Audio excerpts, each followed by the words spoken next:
Who killed Mr. Johnson? Mr. Johnson's wife, Ify, woke up as usual to prepare his breakfast and clean the house. After finishing her chores that morning, she hesitated to enter her husband's room, since it was her senior wife's turn to sleep with him the previous night.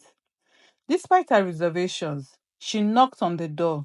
When there was no response, she continued knocking. Then she heard Madame Chika's voice behind her. "You mean our husband is still in bed by this time?" Madame Chika asked. "Didn't you sleep with him yesterday? Why didn't you wake him up?" if you responded. But Madame Chika explained that he had told her to go to her room because he was too tired. They both exchanged worried glances and decided to enter the room. The sight that greeted them was horrifying. Mr. Johnson's lifeless body lay on the bed. Ify screamed, and Madame Chika rushed out to call for help. Mr. Thomas and Papa Obinna, their neighbor, ran into the room. Chaos ensued with everyone screaming and crying. Mr. Thomas checked Mr. Johnson's pulse and sadly confirmed that he was dead. They called the police, and Sergeant Okoro was assigned as the lead investigator of Mr. Johnson's murder. The burning question remained, who killed Mr. Johnson? Mr. Johnson was a well-respected Uber driver in the city of Onitsha, known for his hard work and courteous nature. He was also a respected member of his church. He married Madame Chika when he was young and recently married Ify. He met Ify one night while driving. She was a new prostitute working near the Igbo Bridge Junction. Mr. Johnson knew all the girls in that area and was well liked for his fatherly nature. He had been advised to join Uber by one of the girls, and soon after he started driving. Despite being married, he still frequented the brothel to socialize.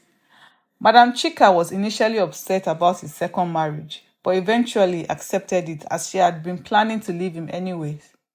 The 48 hours leading to Mr. Johnson's death were filled with mystery.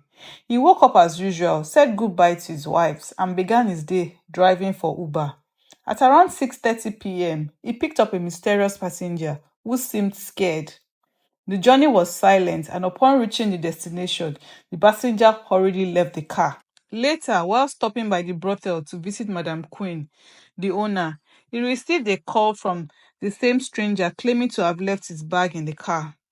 Mr. Johnson found a bag with $10,000 in it under his car. Confused and frightened, he decided to keep the money, hiding it in the ceiling of his house. Madame Chika overheard a conversation between Ify and Mr. Johnson about the money and immediately called her daughter in Lagos to tell her about it. Ify also shared the secret with her lover, Obinna, their neighbor's son. But Madame Chika and Obinna saw the money as an opportunity for a better life.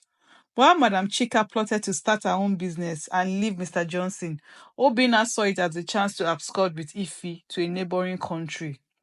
As the investigation into Mr. Johnson's murder continued, the police questioned everyone who had been in contact with him during the 48 hours before his death. Sergeant Okoro was determined to find out who killed the well-respected Uber driver. When Ify discovered Obinna's lifeless body in his apartment, she was left utterly speechless. Despite searching high and low, she couldn't find the money anywhere. Faced with this grim reality, Ify felt compelled to come clean to Sergeant Okoro about her involvement and also reveal the details of Obinna's mysterious death. Now the burning question remained, who killed Mr. Johnson and Obinna? Meanwhile, Madame Chika and her daughter were also questioned, and they admitted to knowing about the money as well. They explained that they overheard Ify and Mr. Johnson's conversation about the money and had planned to steal it. However, they also denied any involvement in Mr. Johnson's death. As the investigation continued, the police found out that Mr. Johnson's senior wife, Madame Chika, had been planning to leave him and start her own business with the stolen money. She had also been eavesdropping on Ify and Mr. Johnson's conversation about the money and had told her daughter. Obinna, who was in love with Ify and had wanted to run away with her, saw this as an opportunity to get the money and live with her. He convinced Ify to tell him where the money was hidden and they would live together. However, he had no intention of sharing the money with Ify and had planned to leave her behind once he got the money. On the night of the murder, Obinna had gone to Mr. Johnson's house and had a heated argument with him about the money. In a fit of rage, Obinna had picked up a nearby object and hit it on Mr. Johnson, killing him instantly. He then took the money and left, not realizing that Madam Chika had seen everything. Madam Chika, who was still planning to steal the money, saw Obinna leave with the bag of money and followed him quietly to his house.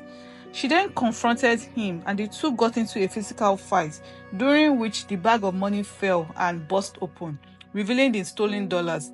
In a desperate attempt to keep the money, Madam Chika grabbed a knife from the kitchen and stabbed Obinna, killing him as well. Sergeant Okoro, with the help of the confession from Madam Chika and Ife, was able to piece together the event that led to Mr. Johnson's death. He was able to solve the case and arrest the two women for their involvement in the murder and theft. The community was shocked to find out that the murder of Mr. Johnson, a well-respected member of the community, was a result of greed and jealousy. The wives were held accountable for their actions, and Mr. Johnson's death was avenged. The news of Mr. Johnson's murder spread like wildfire, and it served as a lesson to all those who were involved in the crime. It was a tragic end to a story that started with love and ended with greed and betrayal. The community mourned the loss of Mr. Johnson, a kind and gentle soul, and justice was served for his untimely death. The end.